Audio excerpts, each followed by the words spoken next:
자, 일반 원칙으로 가시죠. 27페이지.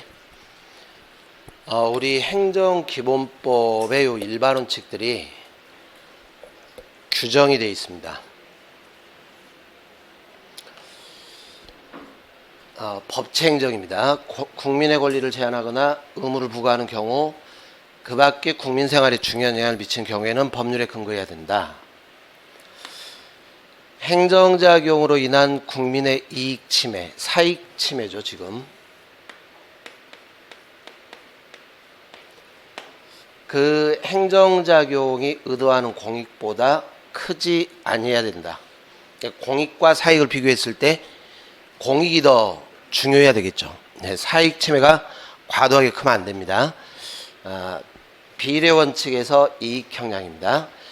행정청은 공익 또는 삼자익을 현저히 해칠 우려가 있다.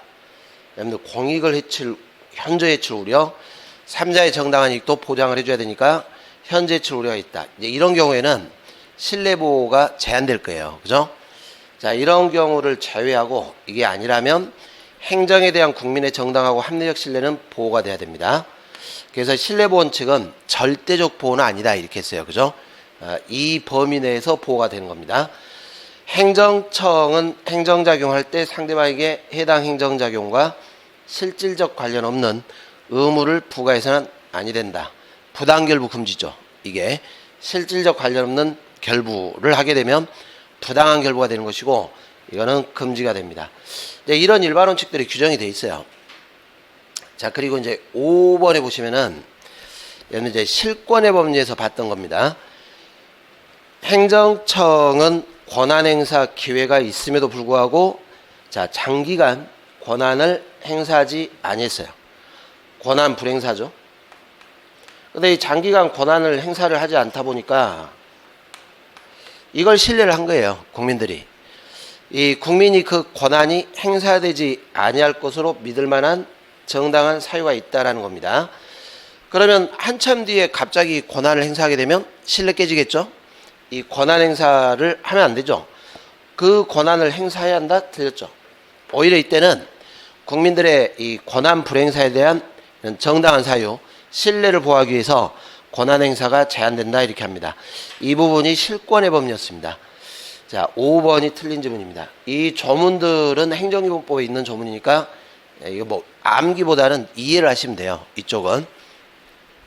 근데 여기 이제 뭐가 오냐면 좀 이따 보시겠지만 자기구속 원칙 이런 말들이 없어요.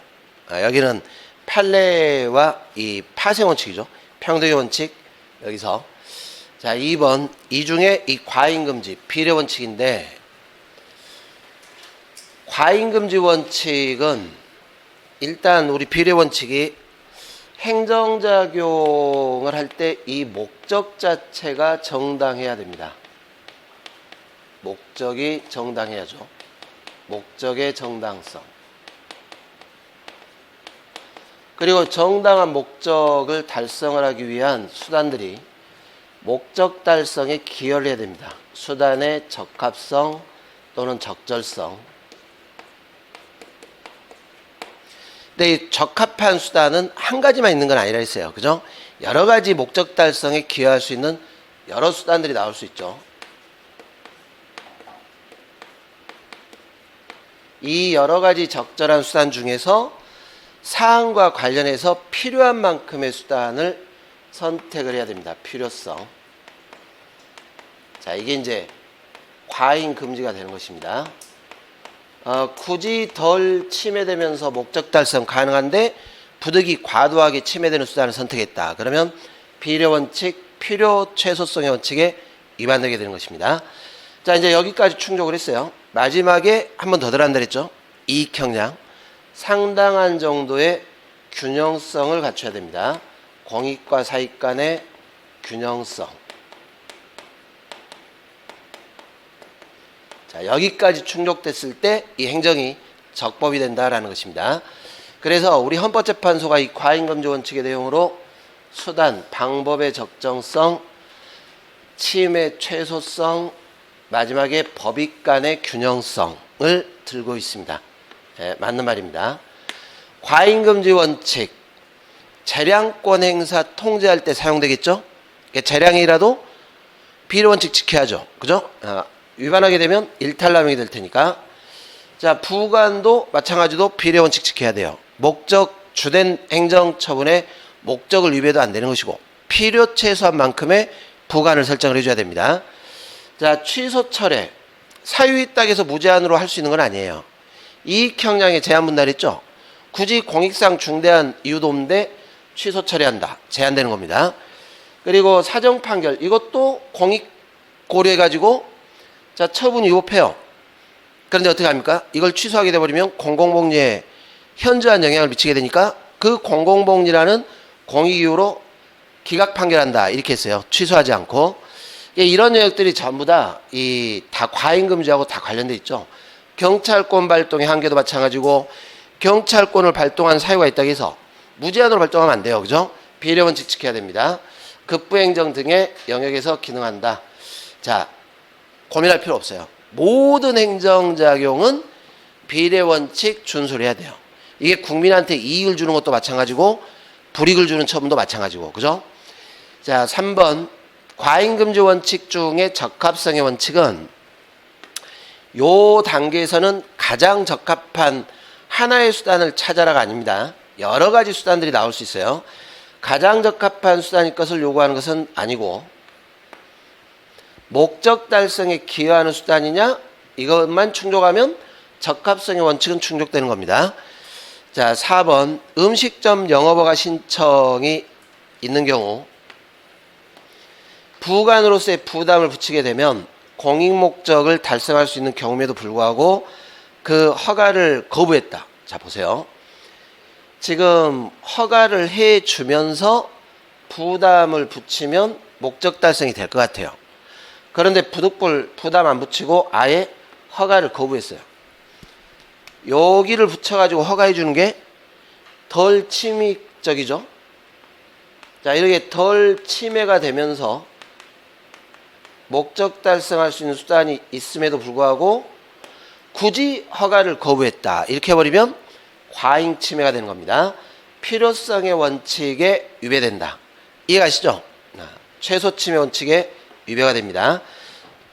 비례 원칙은 행정에만 적용되는 원칙이므로 입법에 적용될 여지가 없다. 틀렸죠? 고민할 필요가 없습니다. 뭐 법률을 제정할 때도 그렇고 행정할 때도 그렇고 비례 원칙은 충족이 돼야 됩니다. 5번이 틀린 말이 되겠습니다. 자, 3번 신뢰보 원칙인데 기본 문제입니다. 지금 자, 이 신뢰보 원칙은 일단 요건이 충족되려면 신뢰의 대상되는 선행 조치가 있어야 돼요. 공적 견해 표명,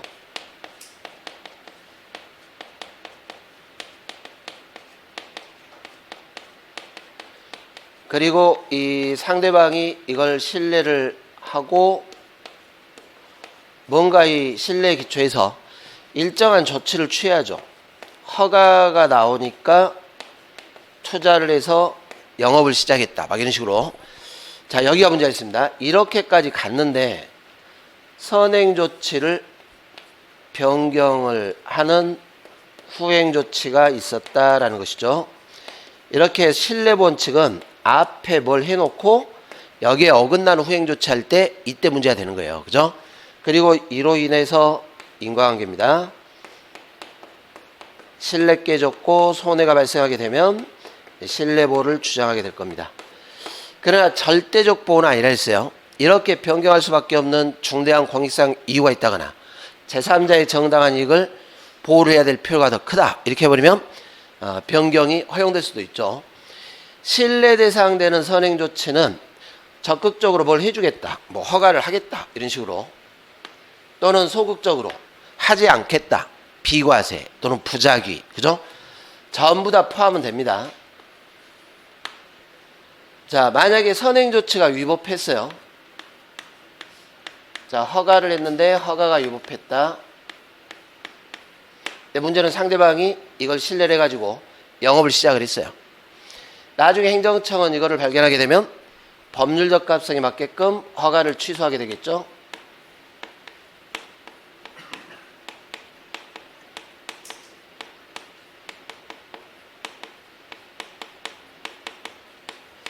자, 이 법률 적합성은 공익이 될 것이고 이로 인해 신뢰했던 상대방의 침해는 사익이 될 것이고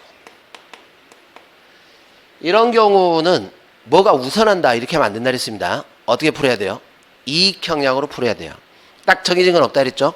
사안에 따라 이게 더 중요하다 이렇게 해버리면 신뢰보호 주장하는 게 제한되는 것이고 여기가 더 때로는 우선된다 이렇게 해버리면 법률 적합성에 따라 취소하는 게 제한될 것이고 이해가시죠? 뭐가 우선한다 이렇게 하면 안 돼요. 그러니까 때로는 어떻게 됩니까? 위법한 선행조치라도 신뢰보호가 되는 경우도 있을 수도 있다 그 말이죠. 지금 이익형량상.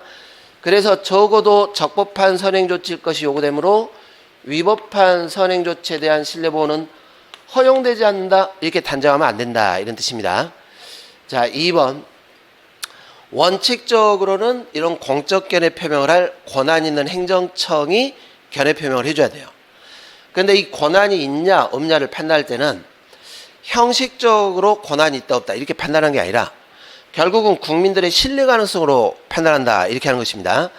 그래서 행정조직상의 권한을 가진 처분청 자신의 공적 견해 표명이 아니라 보조기관에 불과한 담당 공무원의 견해 표명.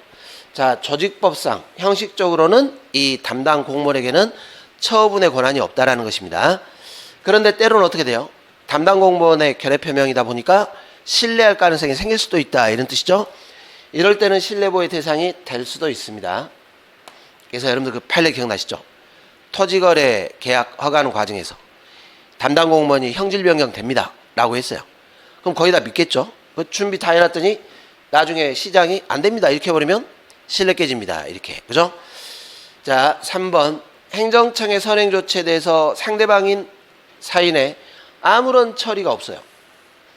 그럼 손해볼 것도 없죠. 지금 뭔가 이렇게 개인이 조치를 취했어야 이게 나중에 변경됐을 때 손해가 발생했다 이런 게 나올 텐데, 그래서 이런 경우에는 신뢰보호 요건이 구비가 안 됐기 때문에 신뢰보호를 주장을 못한다라는 것입니다. 자, 요 1번하고 이렇게 비교를 해가지고 행정의 합법률성의 원칙과 신뢰보호의 원칙이 충돌했습니다. 뭐가 우선한다 이렇게 하면 안 된다 그랬어요. 이익형량으로 해결합니다. 전자가 우위했다 이렇게 단정하면 안 된다라는 것입니다. 자, 5번. 자, 가장 좋은 건 허가를 취소하지 말고 계속 허가를 유지하면서 내가 영업할 수 있게 해달라 이게 제일 좋아요. 뭐 안 되니까 돈으로 주겠다 이렇게 하는 게 아니고, 그죠? 그래서 원칙은 이 요건이 갖춰지게 되면 후행조치를 위법으로 돌려서 선행조치를 존속시키는 겁니다. 자, 이게 원칙입니다. 신뢰보호하는 방식, 선행조치대로 존속을 시켜라 이게 원칙. 근데 아까도 봤지만 공익상 이유로 더 이상 선행조치를 존속을 못 시키겠다 이렇게 해버리면 그때는 보상이라도 해줘야 되겠죠. 그죠? 그래서 신뢰보호 원칙이 적용되는 경우에 원칙적으로 존속보호보다 보상보호가 인정된다? 반대요. 이게 우선하는 것이고 이걸로 안 된다, 어쩔 수 없이 바꿀 수밖에 없다, 그러면 예외적으로 보상보호가 적용이 되는 겁니다. 그래서 틀린 말입니다.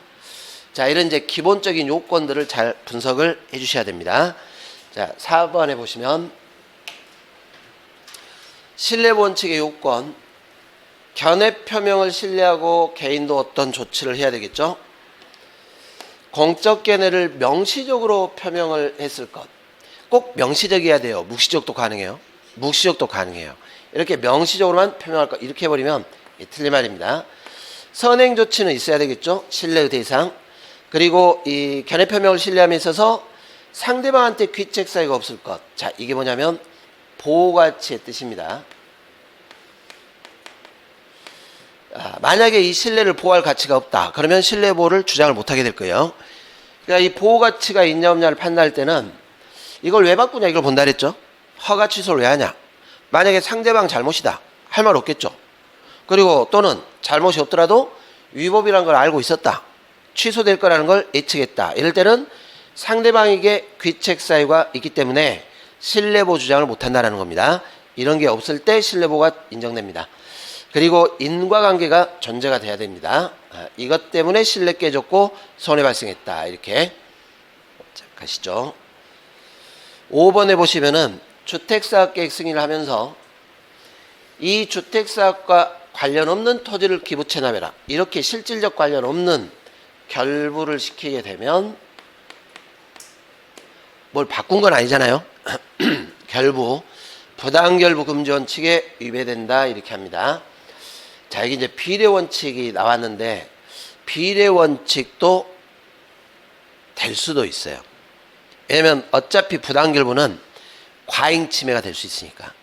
예, 다만 이제 여기서는 좀 더 밀접한 건 하나로 본다면 부당결부로 가게 될 거예요. 비례 원칙도 아예 관련이 없는 건 아닙니다. 자, 보시고 자, 심화 문제로 가보겠습니다. 이제 판례를 외우셔야 됩니다. 판례를. 6번의 1번 판례가 이 여타 이제 시험에서 많이 출제했던 판례인데, 청소년 위해 매체물로 결정고시된 만화인데 이 사람이 이걸 모르고 있었어요. 나중에 제재 같은 거 갈 때 이런 것도 고려를 다 해줘야죠. 모르고. 그런데 이 도서대여업자, 표현은 이렇게 했지만 만화가게 주인이라고 생각하시면 돼요. 여기가 고시일로부터 8일 지났는데 청소년들에게 대여를 하면 안 되겠죠. 그런데 대여를 했다는 겁니다. 그러니까 8일 뒤에 이게 발견된 거예요. 그랬더니 과징금을 700만 원을 부과를 했어요. 그러면 과징금의 뜻이 뭐냐면은 이 사람이 법을 위반해가지고 얻은 불법의 이득을 추징하는 겁니다.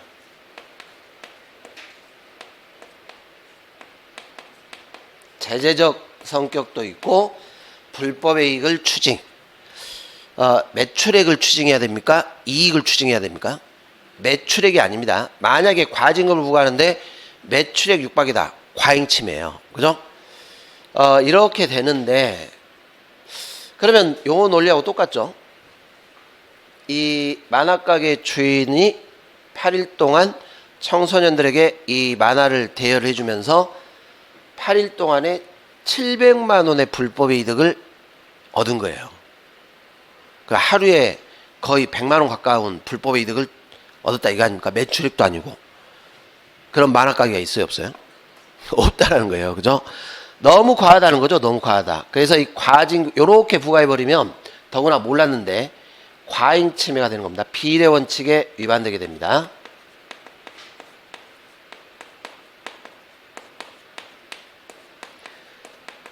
그래서 이 과징금 부과 처분은 재량권 일탈 남용으로 볼 수 없다. 틀렸죠. 재량권 일탈 남용이 됩니다.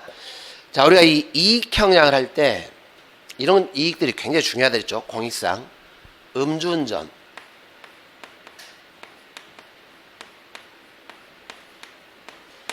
이 음주운전을 방지를 해야 될 공익. 아주 중요합니다.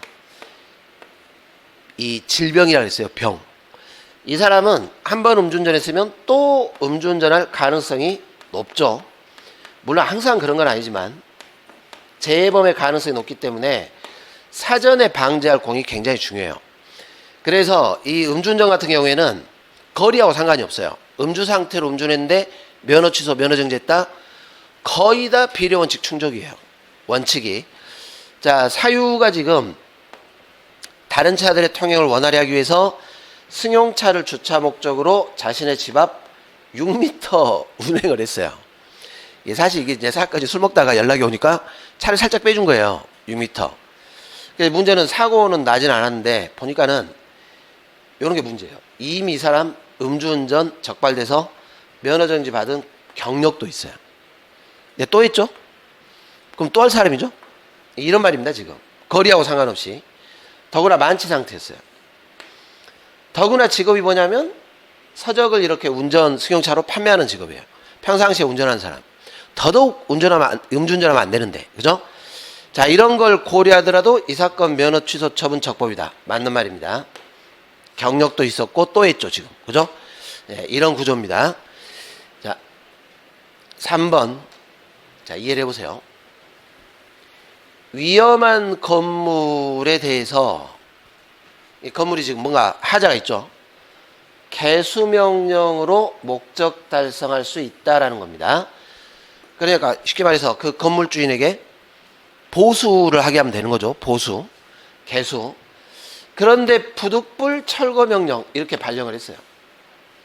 그러면 이 논리하고 똑같죠. 덜 침해되면서 목적 달성할 수 있는 방법이 있는데 부득불 과도하게 침해되는 수단을 선택했다.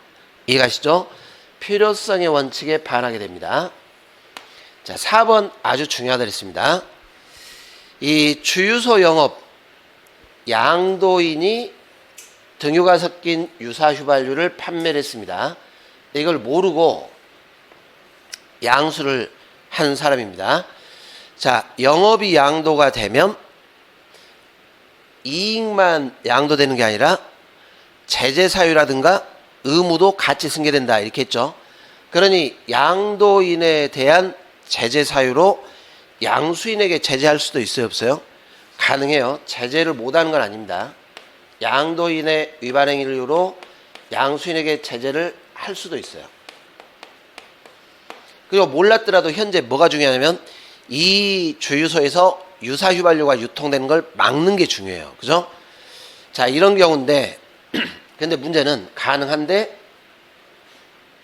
6개월의 사업정지는 너무 심하지 않았냐 이런 뜻이에요. 그죠?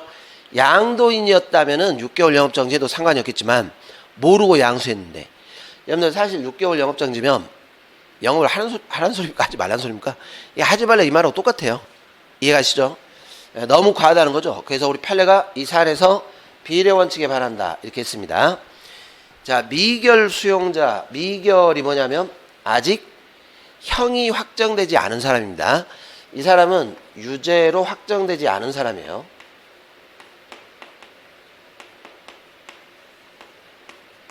유죄 확정 전에 교도소에 수용되어 있습니다. 수감되어 있습니다. 그러면 뭐가 있냐면은 무죄 추정 원칙이라는 게 있습니다. 들어보셨나요? 무죄 추정.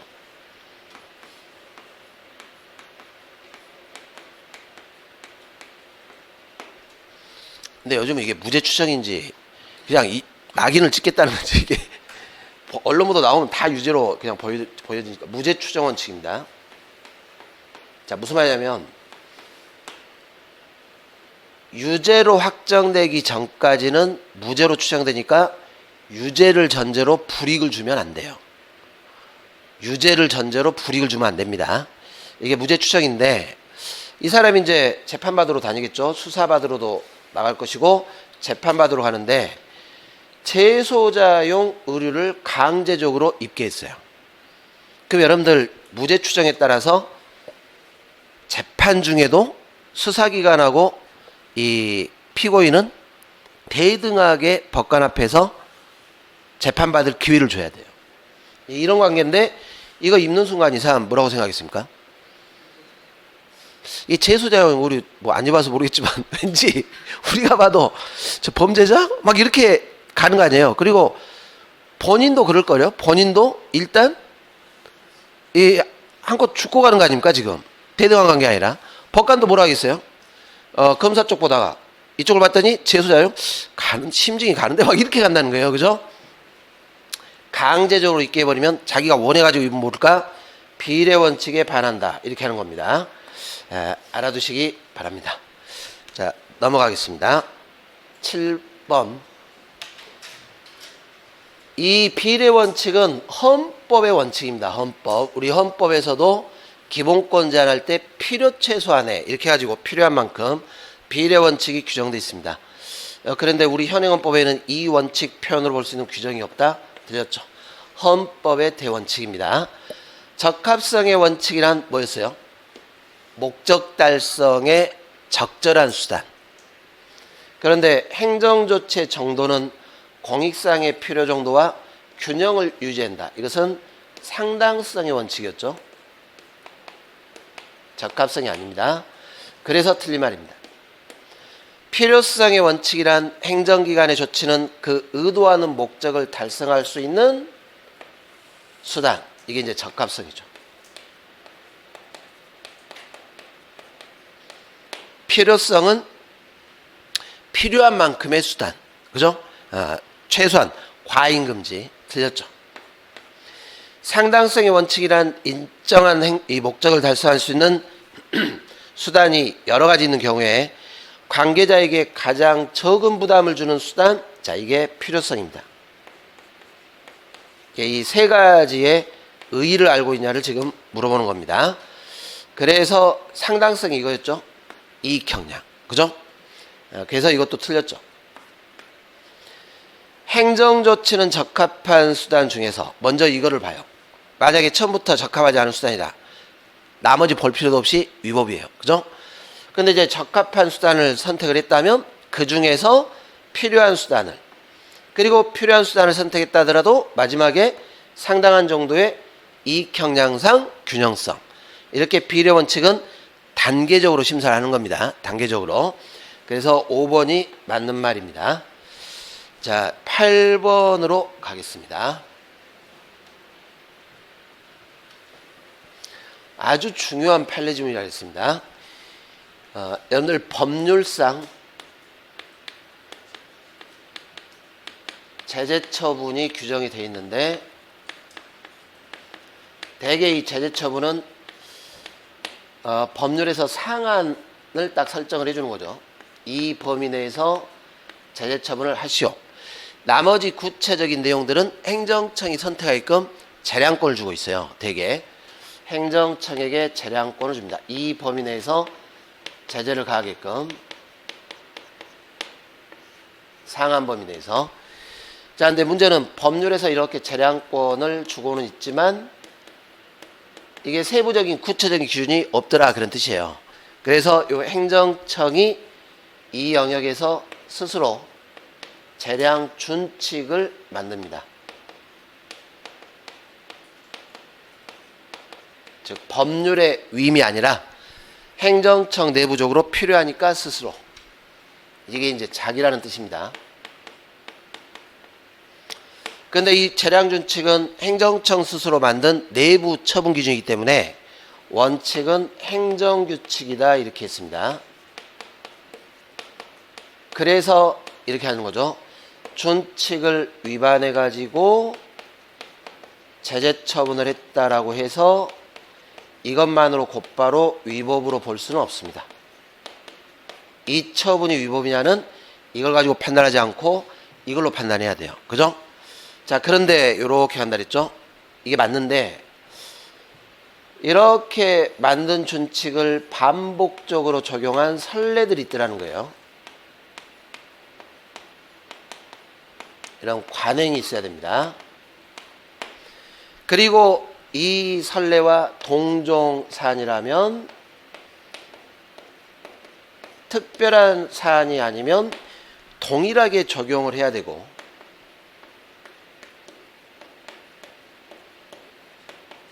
만약에 차별 적용을 했다면, 자, 우리 헌법재판소도 그렇고 대법원도 그렇고 평등의 원칙에 위반된다, 또는 신뢰보호 원칙에 위반된다, 이렇게 하는 겁니다, 지금. 그래서 우리 대법원은 이 차별 적용한 제처분은 행정규칙을 위반했으니까 위법, 이건 아닌데 평등의 원칙, 신뢰보호 원칙을 위반해서 위법, 이렇게 하는 거예요. 이해가시죠? 재량권 일탈, 남용이다, 이렇게.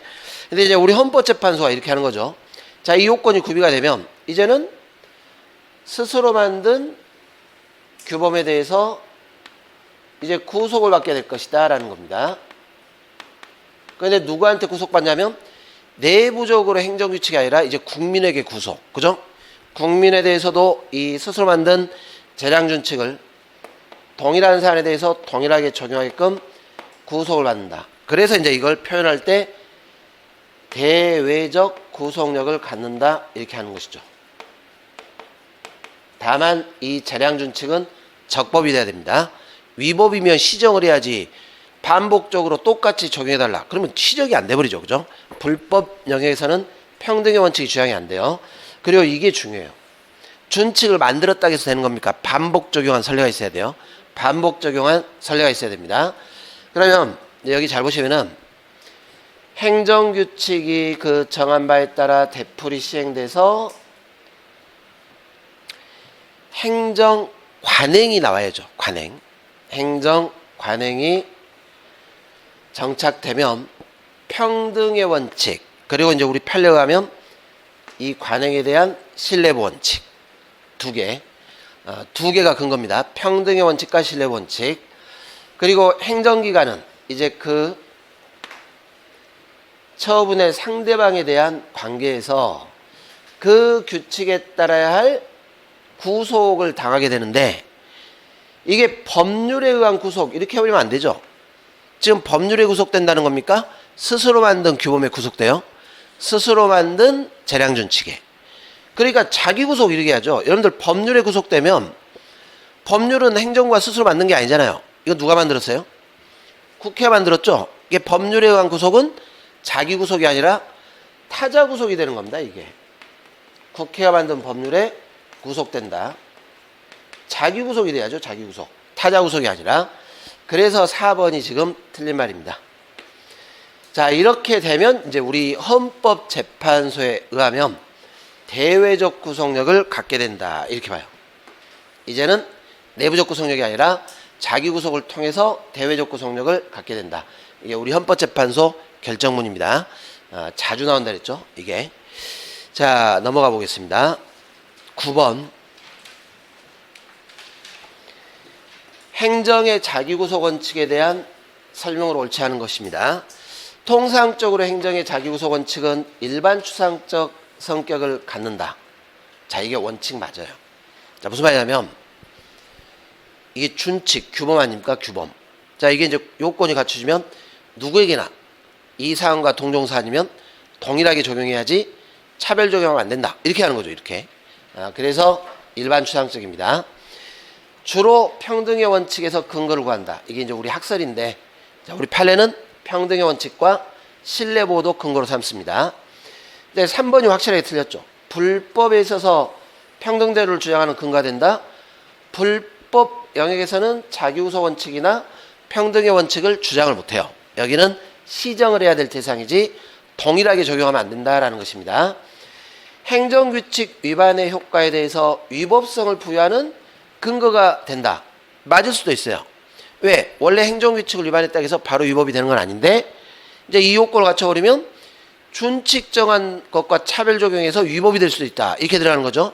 그래서 사실 직접적이라보다는 간접적 위법성의 근거가 될 수 있습니다.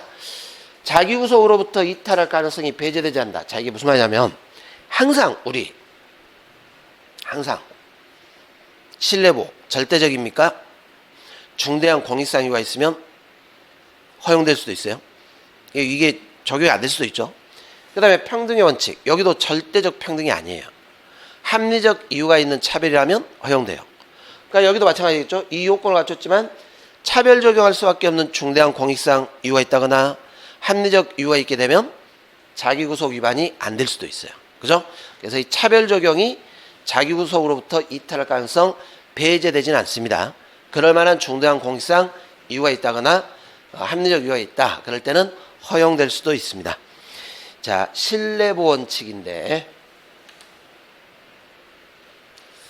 신뢰보 원칙은 사실 판례 불문법입니다. 판례를 통해 발전을 했다 해라가 이제는 실정법에도 규정을 두고 있죠. 헌법재판소 위헌결정. 자, 지금부터 잘 봅시다. 이 신뢰보호에 대한 공적견의 표명이 되려면, 자, 이 세 가지 기준 가지고 판례를 분석을 해줘야 됩니다. 이게 인정이 되려면 이게 돼야 신뢰보호의 대상이 되겠죠. 표명을 해야 돼요. 공적견의 표명. 명시적 또는 묵시적. 신뢰보호를 주장하는 상대방한테 행정기관이 직접 표명을 해줘야 됩니다. 직접. 그리고 이걸 나중에 변경할 때가 문제가 있죠. 뒤에 있을 후행조치와 관련을 해서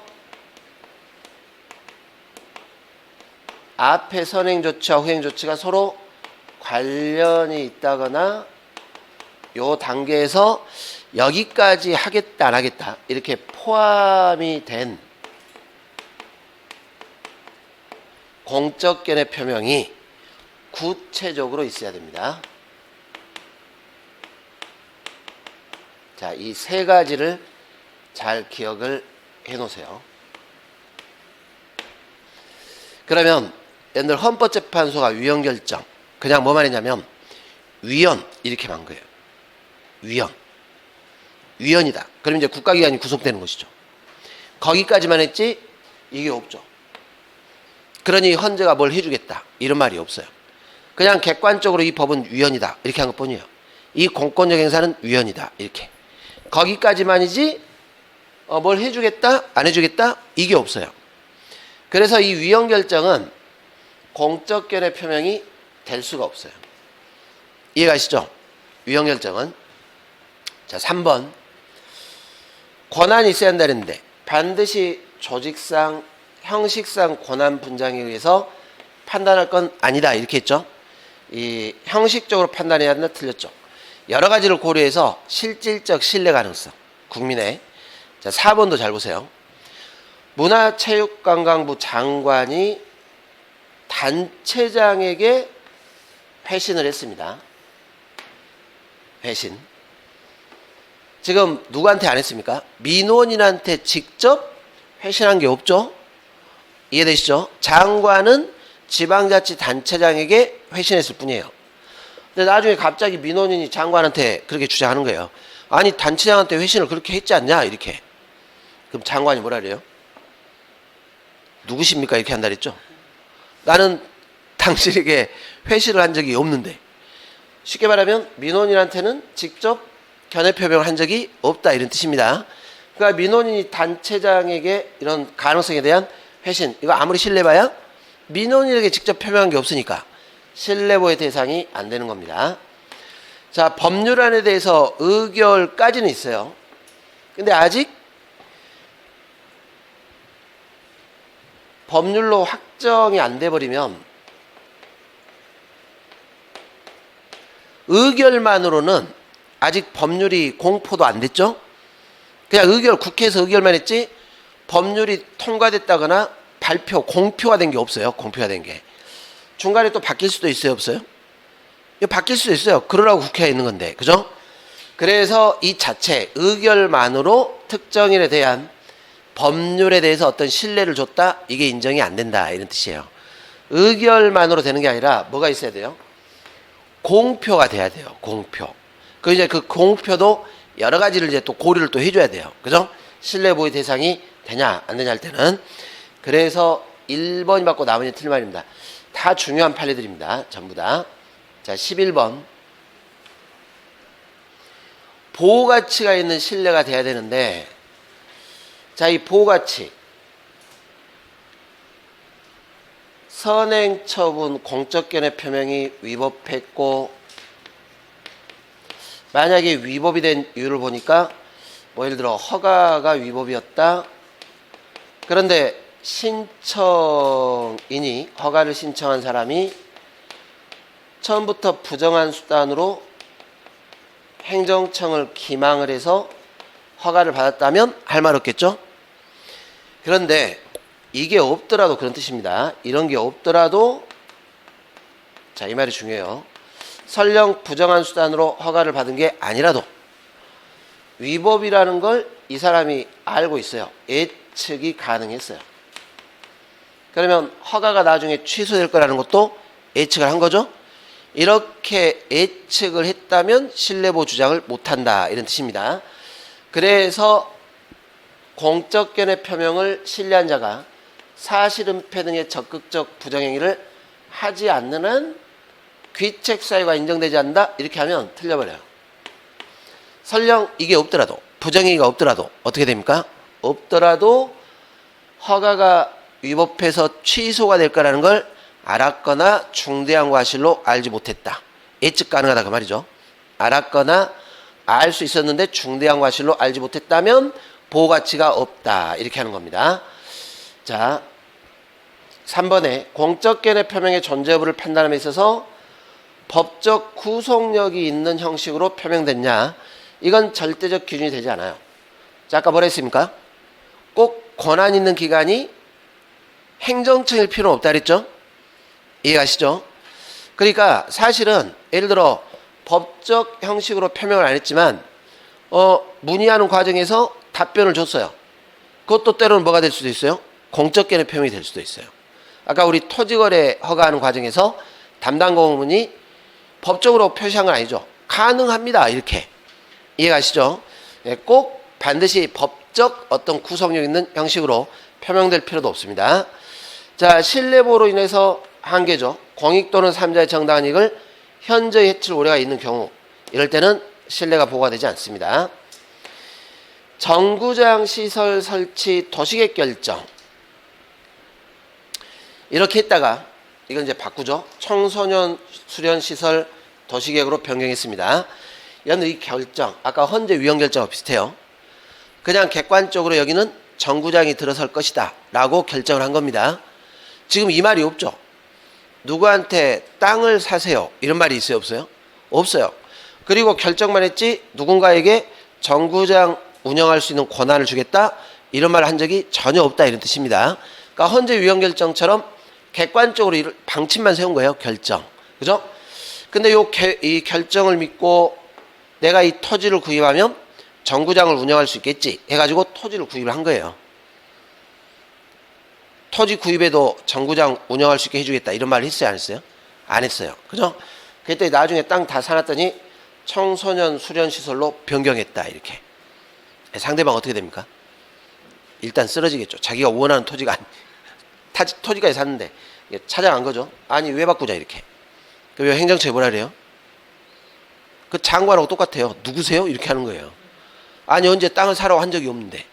이해가시죠? 그래서 자, 이 결정만으로, 이 도시계획 결정만으로 정구장 사업시행자로 지정받을 것을 예상하고 정구장 설계비용 등을 지출한 자 신뢰이익을 침해하는 걸로 볼 수 없다. 맞는 말이에요. 애당초 이 사람한테 정구장 운영할 수 있게 해주겠다 이런 말을 견해 표명을 한 적이 없다라는 것입니다. 네, 여기까지 보시고 조금 쉬었다가 12번부터 풀겠습니다.